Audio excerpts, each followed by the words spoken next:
Hello students, teachers and parents. I would like to take this opportunity to wish you all a very happy Ugadi. This is the new year for certain cultures in India. It's amazing how different cultures celebrate New Year during different months and dates.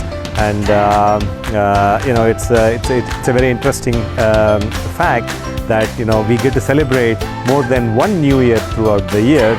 And I would like to enjoy as many occasions as possible where we can celebrate these kind of festivals. So anyway, I would like to wish you all a very happy Ugadi, which is the New Year. Happy and prosperous New Year. Thank you.